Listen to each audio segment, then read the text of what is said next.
Hello everyone, welcome to another Rick's Picks. Today I'm going to be doing my review of the Indiana Jones figure based off of the movie Raiders of the Lost Ark, which is part of the Indiana Jones Adventure series. So what I'm going to do is I'm going to take a look at him in box, then I'm going to take a look at the figure and his accessories, and then I'm going to give you my thoughts and opinions on him. I'm also doing this week reviews on Sully, Ceremonial Belloc, and also I'm going to be doing Marion Ravenwood. And as a special review this week, I'm also going to be doing my review of the Builder artifact, the Lost Ark of the Covenant. So go ahead and check out those videos as well. So without any further ado, let's get to the review.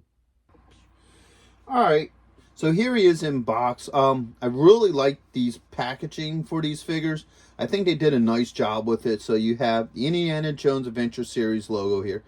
You get a really nice picture of the figure, some really nice art, the built-in artifact there, his name, choking hazard warnings, age restrictions, Hasbro logo, and the plastic-free, packaging there.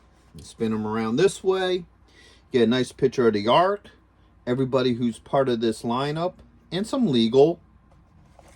Spin it around here.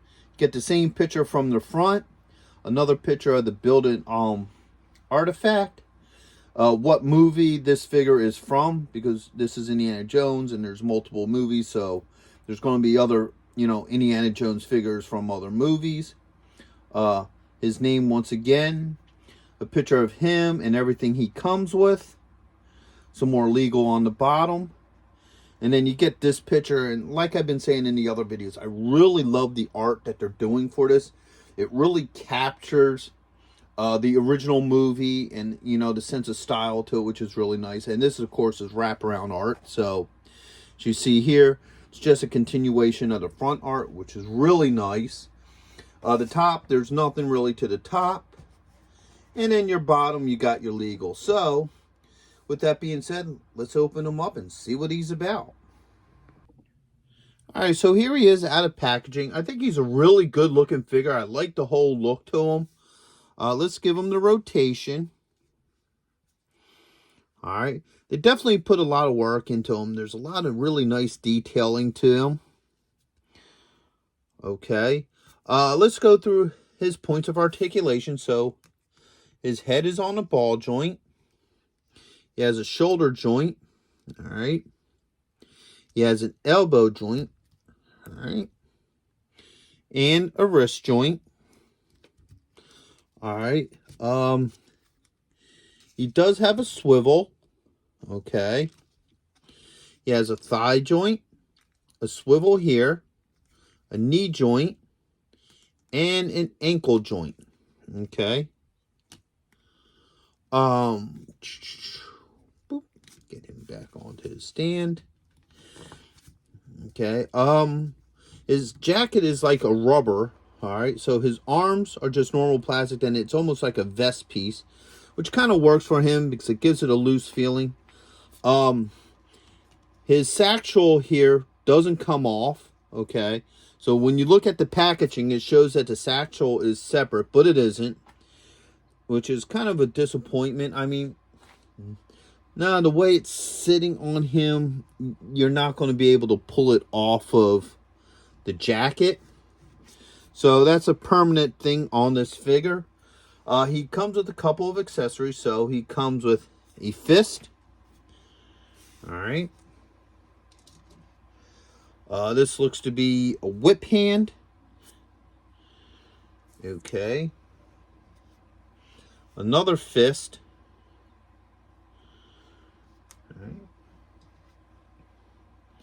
Alright, another whip hand, or at least a hand to hold something in. Alright, he comes with his iconic revolver. Alright. He comes with the little idol from the beginning of the movie. Okay.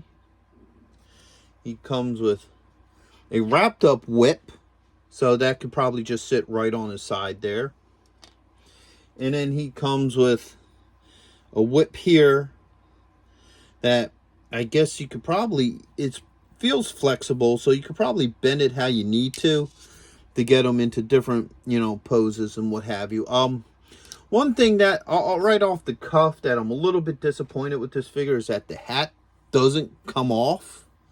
That's actually mounted on him. That doesn't come off. I mean, I know the majority of the movie, he had his hat on. There were a couple of times when his hat was off. I think it would have been a little better served if he could take his hat off. So let's see how well his accessories work with him. Hey, are you going to be in the Philadelphia area between September 9th and 10th? If so, check out RetroCon. It's affordable. They have lots of great vendors. There's going to be cosplay competitions, celebrities, and much, much more. So go ahead and check out the link in the description. And also, Samuel J. Jones is going to be there, better known as Flash Gordon. So check it out. Greg Evigan will be there, best known for BJ and the Bear, My Two Dads, and Tech Wars. Voice actress Kathy Garver will be there, the one and only Firestar from Spider-Man and His Amazing Friends. Next on our list, all the way from Cybertron, the hit rock band Cybertronic Spree.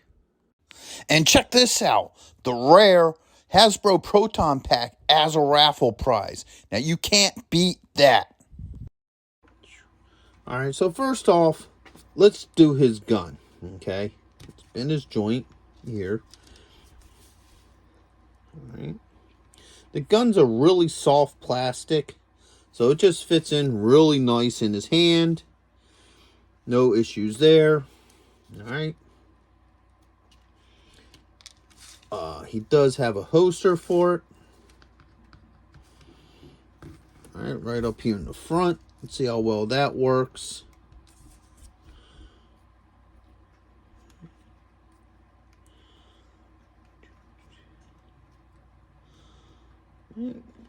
Fits nice and snug in there, and there's a piece that comes over like this with a little peg. You may have to soften up the plastic a little bit.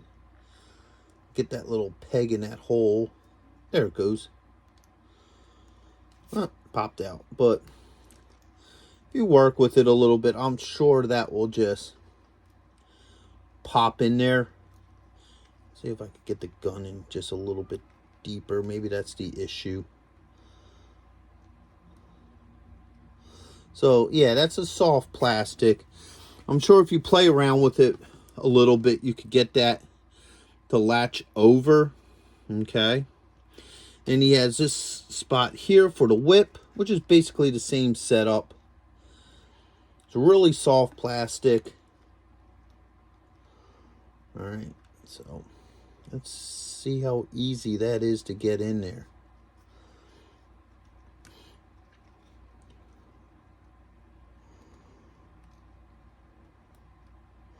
Alright, so that's a little bit of a bugger to try to get in there.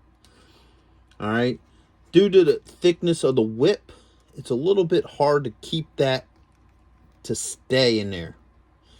Alright, we'll go in the hole. You know, it's in there. It's just, it doesn't want to stay because the whip's pretty thick. So that may be something, if you're a collector and you play around with it a little bit, you might actually be able to eventually get it to sit in there. But like I said, this here is pretty thick. So if you look at him here, let's pull him off. If you look at the setup here, it's just a small little peg hole and a small little peg. All right, so it's a little bit difficult to get this whip to stay in there. I'll try it one more time.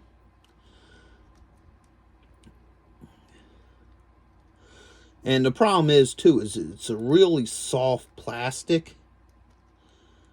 So yeah, like I said, it is going in there. It's just, this is just a little too thick. All right. So it doesn't want to go in with the whip. Let's just see if I could just at least get it closed.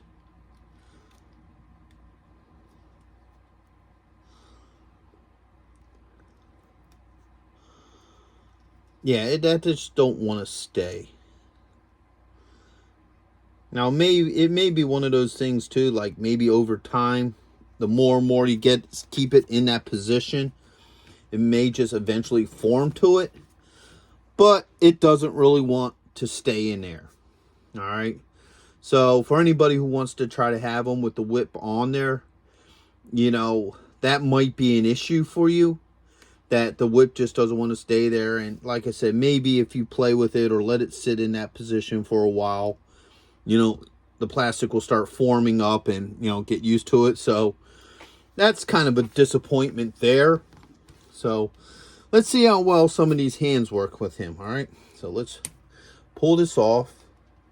First, let's do the fist hand. All right. That popped in. There's no issues there. Okay. Now let's try the whip hand. All right. All right. So that hand pops on just as good. All right. Let's see how well this fits in his hand. All right. There we go. So his whip fits in his hand. There's no issues with that. It looks a little weird how it is.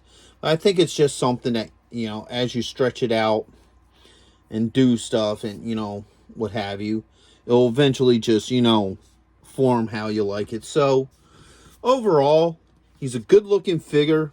I like how he looks. Actually, there's three things that are kind of a bummer to me. One is that his hat doesn't come off. I really wish his hat could come off. You know, that way you can pose him with the hat without it. The strap isn't fitting that well. I think maybe if they would have made this nub a little bit bigger, or, you know, something that will, you know, allow it to strap up a little bit better. And now this comes, my next thing is I'm noticing with these figures is he comes with the cherubs, okay, for the Ark. But I notice that there's no gloss to them. They're just a golden color. In the actual movie, it was like a chrome gold. The same with this little shrine here. That was a chrome gold. But I feel like Hasbro has something against chrome.